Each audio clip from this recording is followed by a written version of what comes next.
Hey everyone, what's going on? It's your favorite parentified or formerly parentified child.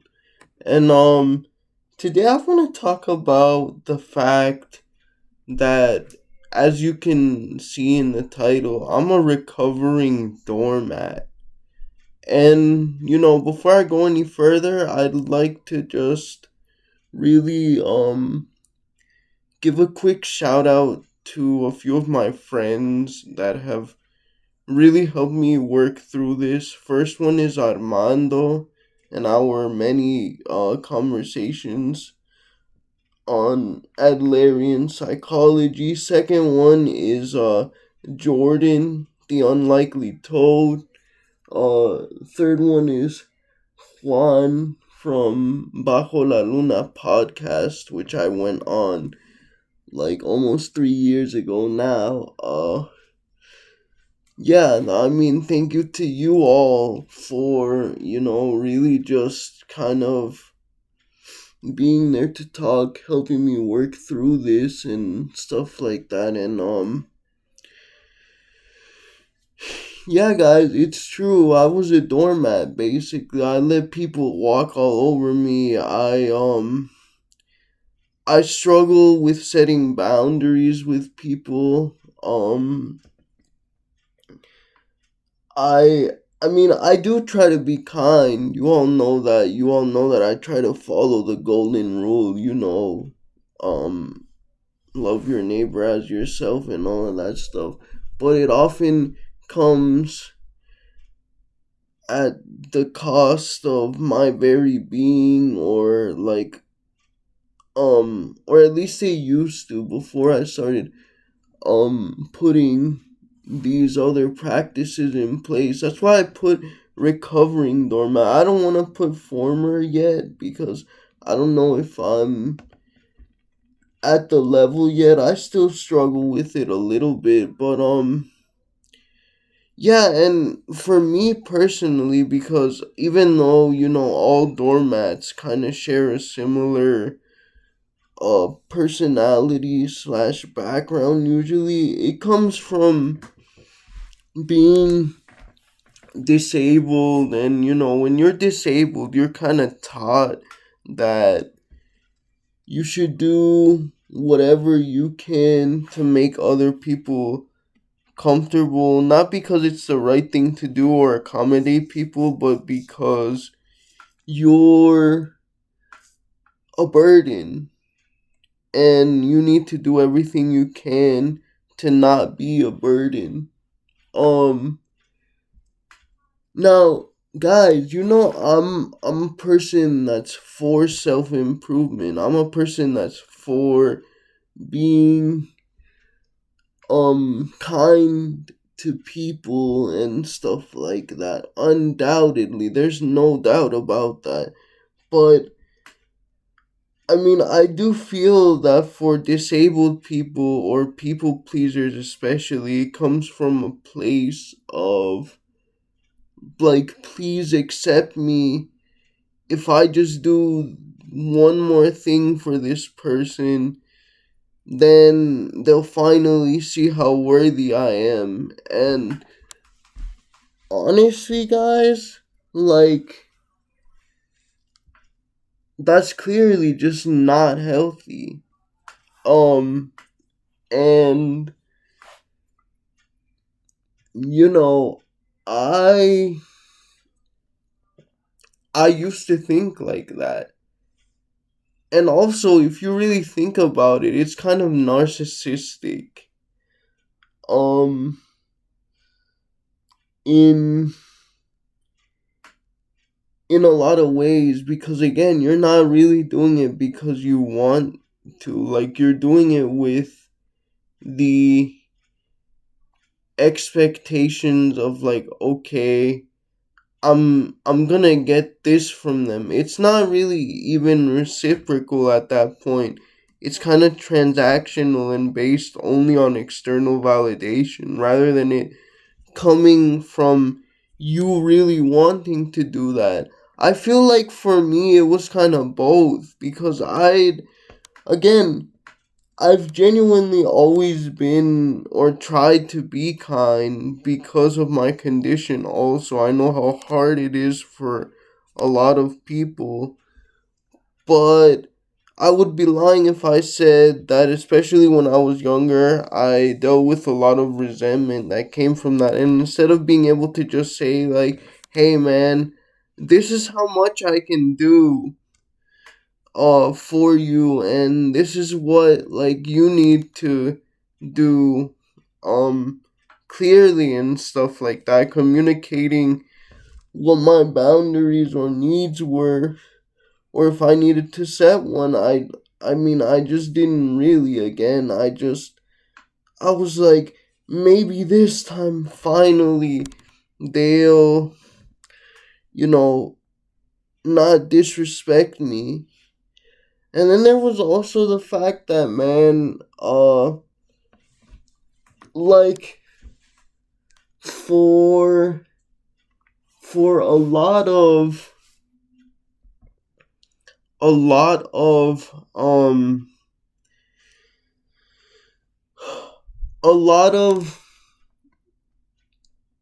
my formative years, guys, um I didn't really have any agency. Like, it wasn't up to me. Like, I wasn't able to like do things as easily as others. And what a lot of able-bodied people don't understand, especially when you have a physical disability that severely affects your agency, is that, like, we can't as easily bounce back, just pick ourselves up again after a failure like able-bodied people can.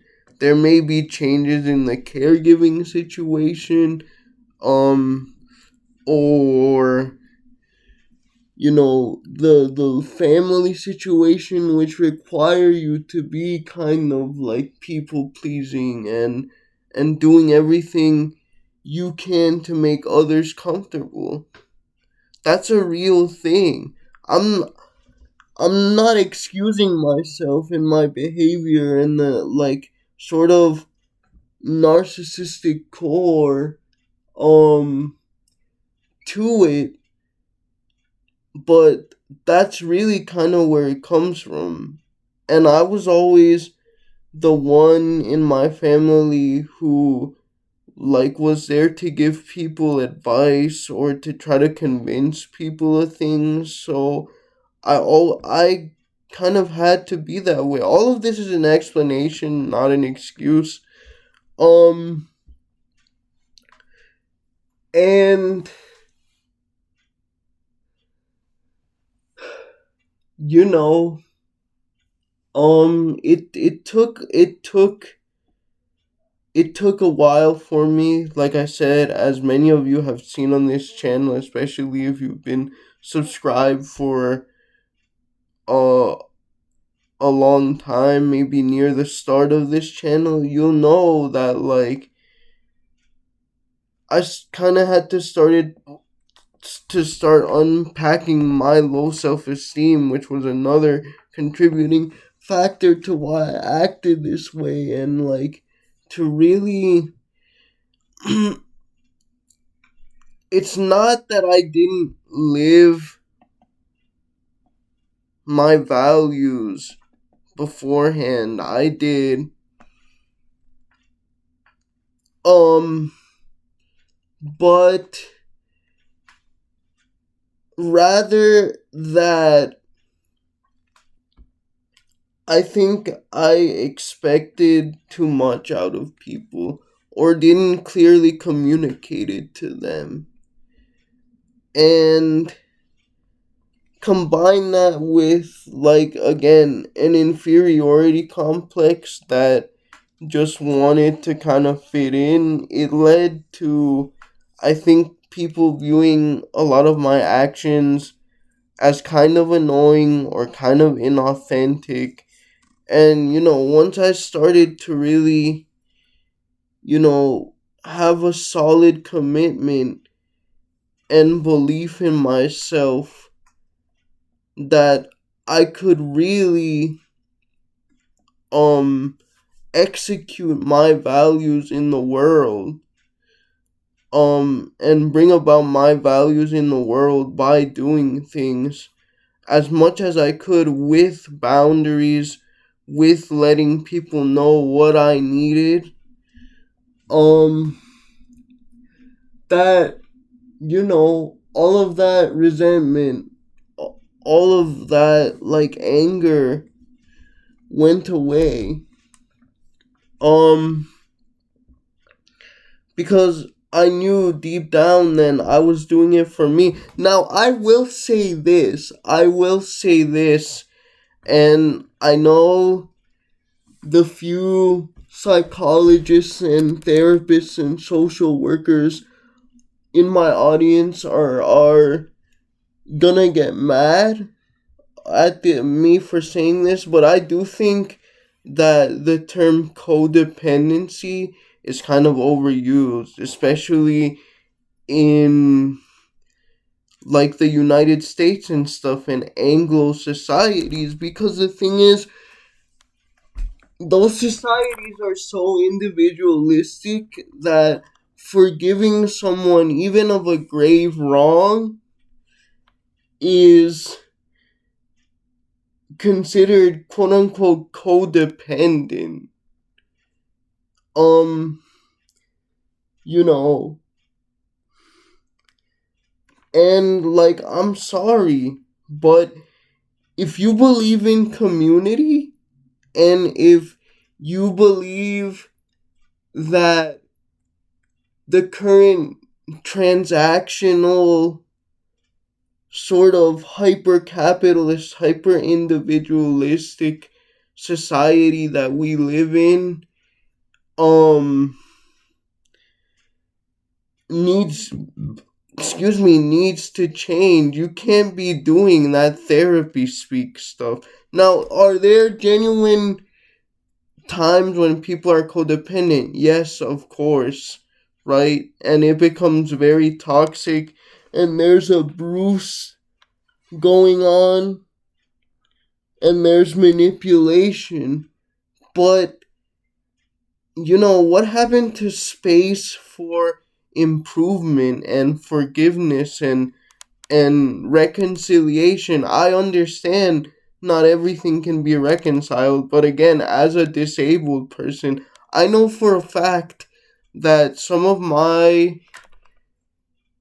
greater character flaws, people are less willing to put up with them, um simply because of my condition.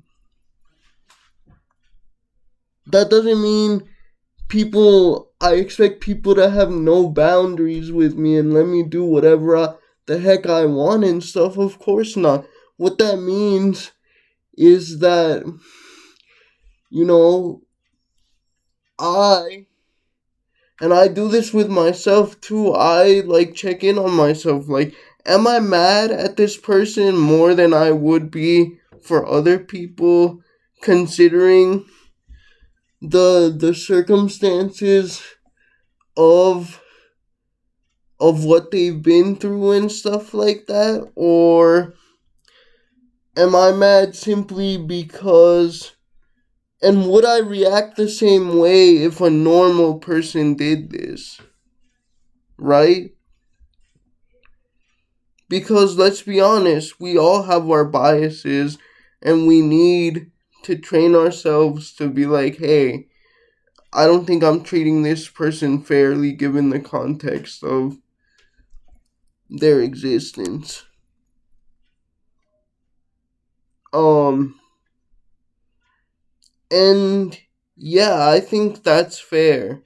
But once again, boundaries are good as long as you clearly communicate them. And even though I have had to lose some people in my life, once I started putting boundaries on them, um, it still feels good because I know that I deserve better. And if you're struggling with that, trust me, you deserve better. Just make sure you're clearly communicating, because I used to also think that to set boundaries would require a big like fight and stuff like that, and that's usually not the case with mature adults. All right, guys, see you. Thank you for listening to my confessions of a doormat or of a recovering doormat. Bye.